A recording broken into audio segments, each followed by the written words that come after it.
Selamat datang di podcast Penmaka. Tema podcast kali ini adalah membangun generasi cinta Al-Quran. Nah, di sini kita akan sama-sama belajar mengenai cara membangun generasi cinta Al-Quran di SMP Negeri 5 Karangploso, serta bagaimana sih Al-Quran ini dapat menjadi pedoman hidup bagi kita semua. Sebelumnya nih Kak, gimana kalau kita kenalan dulu? Boleh banget Kak Sabrina, karena mungkin teman-teman ini nggak tahu ya siapa kita. Ya. Perkenalkan, nama saya Nur Aini Salsabila dari kelas 8F. Perkenalkan, saya Sabrina Widya Asifa dari kelas 9A. Dan kami yang akan menjadi host pada podcast kali ini. Nah, tentunya kami nggak sendiri, karena di sebelah kami sudah ada Ustadz Bagus dan juga Ustazah Nurul yang akan menemani podcast kita. Baik, bagaimana kabarnya Ustazah Nurul, Ustadz Bagus? Alhamdulillah, baik. Sehat Ustazah. Baik, sebelum kita masuk ke pertanyaan-pertanyaan, gimana kalau kita tanyakan sejarah keagamaan di SMP Negeri 5 Karangploso dulu nih Kak Salsa? Boleh banget Kak, karena mungkin teman-teman penasaran ya, kira-kira gimana sih awalnya? Baik, mungkin pertanyaan ini bisa kita berikan ke Ustazah Nurul. Baik, terima kasih. Mohon izin Ustaz, Iya, saya monggo. menyampaikan terlebih dahulu. Saya mungkin bisa sedikit menceritakan ya saya tentang sejarah keagamaan di SMP Negeri 5 Karangploso. Sejarah keagamaan di SMP Negeri 5 Karangploso ini tentunya tidak lepas dari antusias atau semangat dari Bapak Kepala Sekolah dan Bapak Ibu Dewan Guru dalam mengaplikasikan keagamaan dalam pembelajaran juga, ya gitu. Kemudian Bapak Kepala Sekolah berikut dengan Bapak Ibu Dewan Guru ini saling bahu membahu menciptakan kondisi lingkungan yang religi, ya, kemudian kondusif tentang keagamaan ini sehingga tentang keagamaan ini bisa dirumuskan dalam visi misi SMP Negeri 5 Karangploso. Itu luar biasa ya. Luar biasa sekali. Karena kalau tanpa dukungan dari Bapak Kepala Sekolah ataupun Dewan Guru, maka keagamaan di SMP Negeri 5 Karangploso tentu tidak akan berjalan baik seperti hari ini. Dan itu. Selain di visi misi yang disertakan keagamaan di sana, Bapak Kepala Sekolah dan Bapak Ibu Dewan Guru ini saling bekerja sama dalam membuat program-program keagamaan yang diintegrasikan kepada pembelajaran saya, sehingga tidak hanya dalam pembelajaran PAI saja kita belajar keagamaan, namun di kehidupan setiap hari di seluruh program-program yang ada di SMP Negeri 5 Karangploso ini seluruh Dewan Guru juga Bapak Kepala Sekolah ini saling mendukung di sana. Berikutnya kerjasama dilakukan tidak hanya dengan keluarga di sekolah kita sayang. Sejarah keagamaan di SMP Negeri 5 Karangploso ini bisa hidup dengan baik sampai hari ini atas kerjasama dengan lingkungan sekitar saya, seperti fasilitas musola yang kita miliki. Fasilitas musola ini dibangun secara bertahap. Kalau saya tahu dulu musolanya itu kecil ya Mbak ya. Nah, jadi teman-temannya kalau mau sholat, mau kegiatan apapun, kalau sholat itu bisa sampai di teras di terasnya musola itu. Kalau hujan kecipratan hujan, ya kan. Kalau panas kepanasan kalau jamaah. Namun sekali lagi ya alhamdulillah dengan peningkatan bertahap ini sekarang musola kita bisa seperti sekarang dan itu bisa kita gunakan sebagai kegiatan keagamaan di sekolah kita.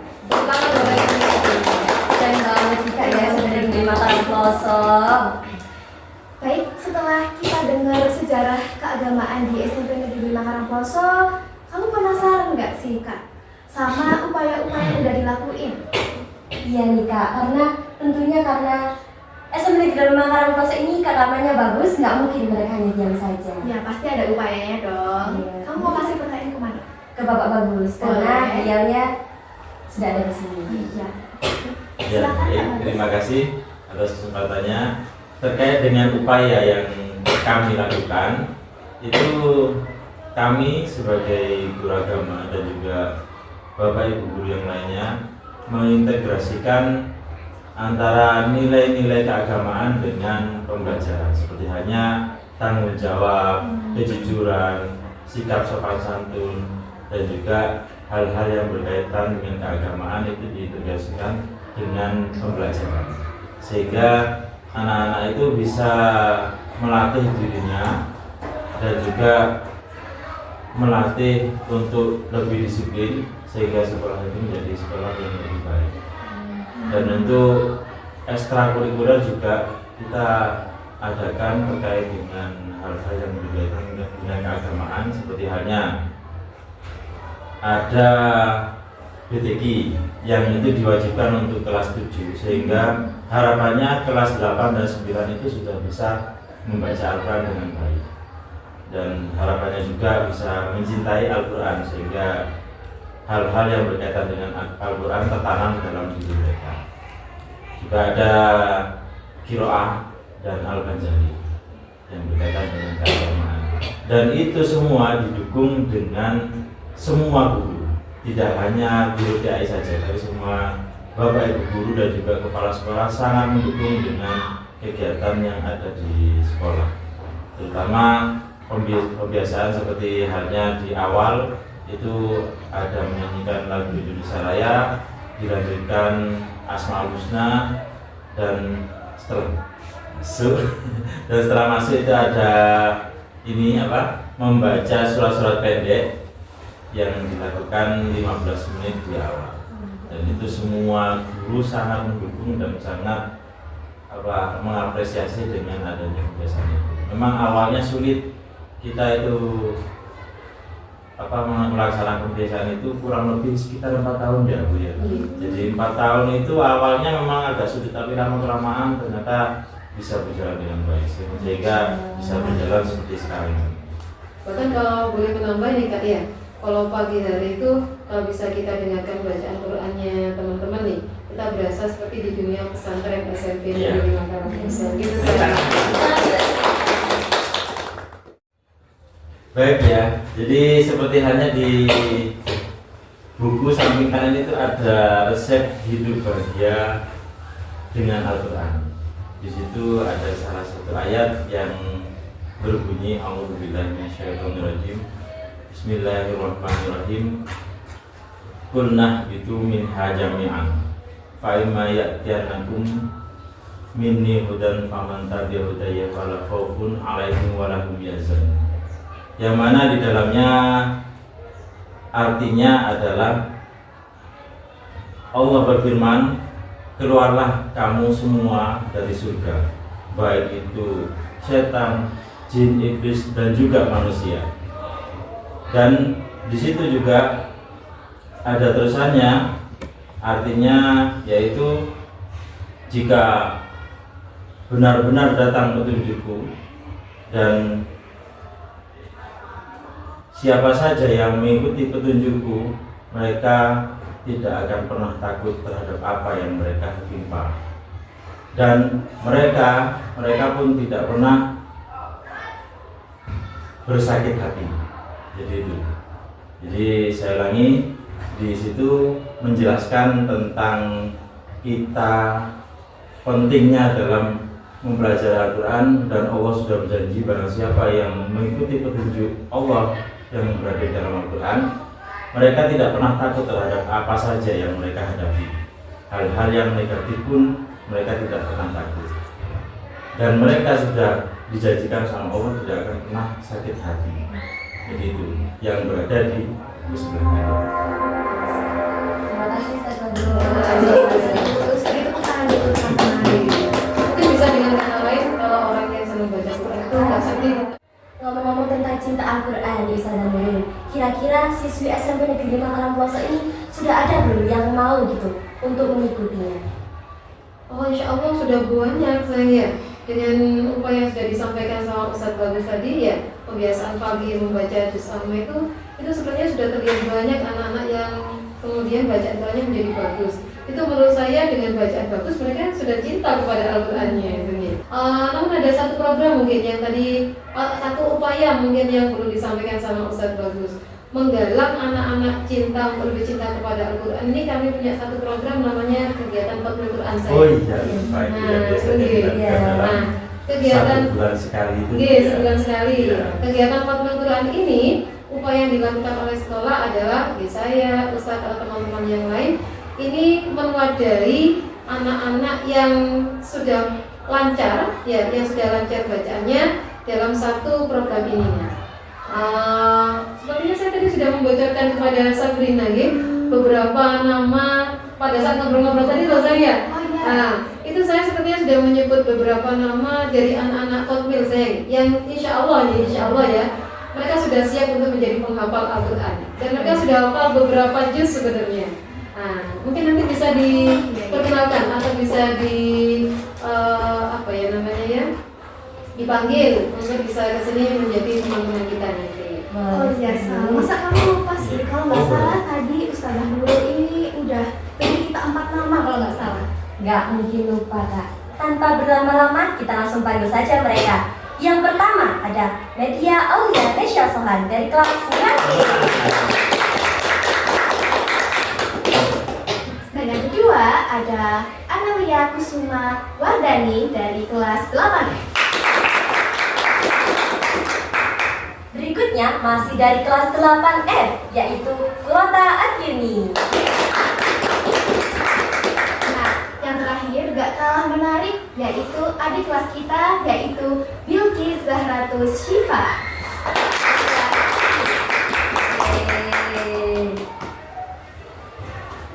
Karena mereka sudah ada di sini, kita sapa dulu nih Kak mereka. Assalamualaikum teman-teman. Waalaikumsalam. Kabarnya baik? Alhamdulillah. Nah, kita langsung aja nih Kak tanya-tanya. Oke. Untuk Amel, sebelumnya nih, sebelum kamu menjadi penghafal Quran, apa sih yang membuatmu tertarik untuk menghafal? Ya, jadi awal mula saya menghafal itu sekitar kelas 1 SD nih. Nah, awal-awal itu saya mikir jadi penghafal Al-Quran itu kan sulit nih, harus menghafal setiap hari, terus mengulang-ulang hafalannya setiap hari. Tapi lama-kelamaan tuh saya sudah mulai menikmati proses menghafal saya. Terus sudah mulai ada keinginan menjadi seorang penghafal Al-Quran. Luar biasa.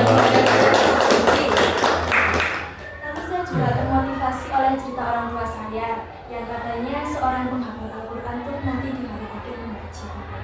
Masya Allah. Tentunya ini sudah ada dukungan ya Mel, ya dari orang tua Dan pastinya dari diri sendiri Tidak tentulah Kak. Ya. Gini nih Kak, sebenarnya saya ini penasaran gimana sih cara mereka ini menghafal Al-Quran sampai mereka ini bisa hafal gitu. Kira-kira Kak penasaran nggak? Penasaran lah. Teman-teman di rumah juga mungkin penasaran nih. Pasti. Pastinya ya. Ya. Oke, gimana kalau pertanyaan ini kita kasih ke Kakak Ayun? Jadi cara saya untuk menghafal Al-Quran, contohnya saya ingin menghafal satu halaman.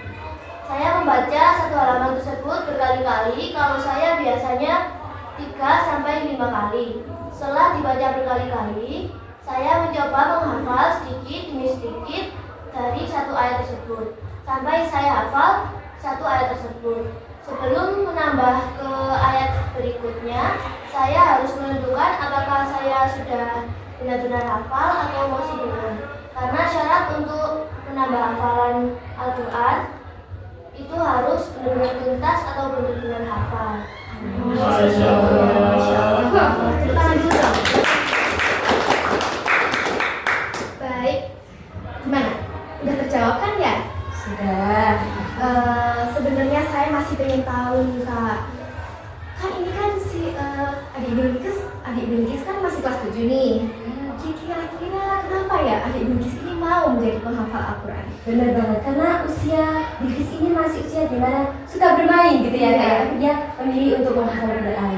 Masya Allah. Gimana kalau kita langsung tanyakan aja? Boleh banget. Ya, silakan Bilqis. Jadi waktu saya kelas 3 SD dulu, saya mempunyai keinginan untuk menghafal Al-Quran. Tapi saat itu keinginan saya masih ragu-ragu karena berpikir bahwa menjadi penghafal Al-Quran itu sangat berat dan susah. Lalu di tempat saya mengaji, diadakan program PTPT atau Talfidz yang dapat menjadi awal mula saya dapat menghafal Al-Quran. Insya Allah. Benar sekali. Nah, mendengar cerita dari mereka ini nggak mungkin loh Kak. Mereka nggak punya mempunyai ide-ide ya untuk kegiatan Ramadan di SMP Negeri Iya juga ya, Makassar. Kak, ya. Kalau gitu kita tanyakan langsung kepada Mbak Media. Ya, alhamdulillah sebelum masuk ke program untuk Ramadan tahun ini, di Ramadan tahun kemarin SMP Negeri 5 Karangposo bersama tim Khotmil yang sudah disebutkan oleh Ustaz Bagus tadi berhasil mengkhatamkan sebanyak 9 kali dalam 1 bulan. Masya Allah. Itu tidak hanya diikuti oleh penghafal Al-Quran saja, tapi juga siswa-siswi SMP Negeri 5 Karangposo yang sudah lancar membaca Al-Quran. Memang membaca Quran ya. Untuk tahun ini, insya Allah programnya sama, tapi targetnya yang kita tambah. Yang tahun kemarin kan 9 kali khotam ya Pak.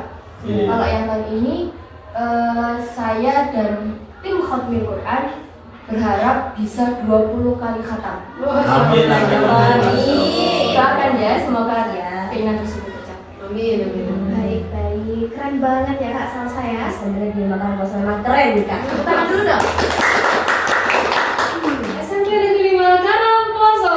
Berani berkarya berprestasi. Baik, tapi kira-kira dampak dari menghafalkan Al-Quran di kehidupan sehari-hari itu apa sih Kakak Media? Kalau dari saya pribadi ini ya, Ya. menjadi penghafal Al-Quran itu pengaruh atau dampak ke kehidupan saya itu sangat besar. Yang pertama, berpengaruh terhadap kecerdasan.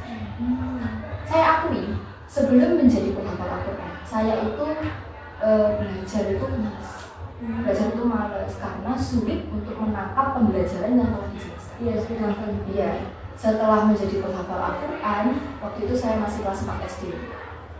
Itu saya rasa, wah ini kok tiba-tiba ranking 1 waktu itu.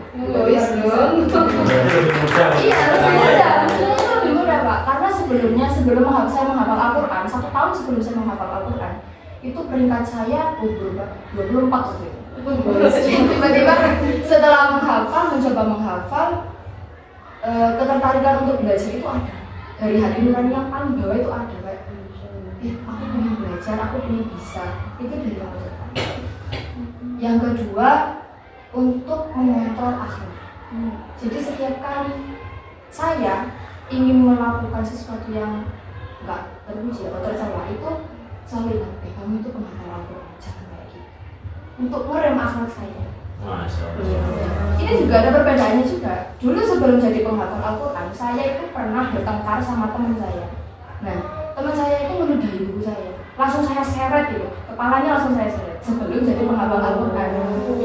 Setelah jadi penghafal Al-Quran, alhamdulillah dapat hidayah untuk meminta maaf. Untungnya anak serta orang tuanya itu mau memaafkan. Jadi itu bisa buat pegangan sampai sekarang. Kalau jadi penghafal Al-Quran itu akhlaknya harus bagus, lesannya harus bagus. Yang terakhir, seperti ayat yang telah dibacakan oleh Ustaz Bagus tadi, yang tadi apa? Iya. Qul bikum min hajarin alfa inna ya'tinakum min hudan faman tabi'a hudaya fala khaufun 'alaihim wa la yahzanun. Saya nggak pernah merasa sedih karena saya ingat saya itu punya pegangan. Saya itu punya Al-Quran di dalam diri saya, di dalam otak, di dalam hati saya ada Al-Quran. Meskipun saya sendiri, saya tidak didukung oleh siapapun, tapi saya didukung oleh Allah. Karena saya punya Allah. Jadi pernah itu suatu hari saya itu sedih banget, sedih karena kalah dalam pertandingan. Waktu nyampe rumah, ya Allah ini larinya kemana? Akhirnya deres. Saya berusaha Al-Quran kok adem. Jadi obat sedihnya penghafal Al-Quran itu ya hafalan saya sendiri. Saya kalau kayak gini jadi tergerak gak sih soal buat jadi penghafal Al-Quran. Semoga kita bisa Amin, tergerak amin. gitu. Mudah-mudahan ini menjadi wasilah ya. Amin. Baik, Oke, kalau dari tadi hanya mendengar cerita-cerita nih Kak, kayaknya kurang lengkap gitu kalau tidak mendengarkan suara mereka. Karena mungkin teman-teman bertanya-tanya, mereka ini benar nggak sih menghafal Quran? Boleh kita tes dulu nih Kak. boleh teman-teman? Boleh. Kira-kira mau baca surat apa nih teman-teman? Surat Al-Baqarah. Boleh, silakan. Wahid, Ithnan, Salat. A'udzu billahi minasyaitonir rajim. Bismillahirrahmanirrahim. Bismillahirrahmanirrahim. Wa qalu kunu hudan aw nasara tahtadu. Qul bal millata Ibrahim hanifa wa ma kana minal musyrikin. Qulu amanna billahi wa ma unzila ilaina wa ma unzila ila Ibrahim wa ma unzila ila Ibrahim wa Ismail wa Ishaq wa Yaqub wal asbat wa ma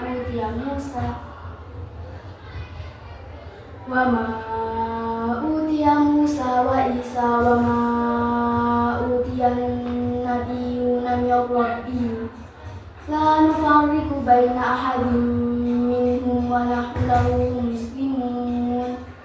Fa in amanu bimithli ma amantum bihi faqad ihtadaw wa in tawallaw fa innama hum fi shiqaq wa sayakfikahumullah wa huwas samiul alim.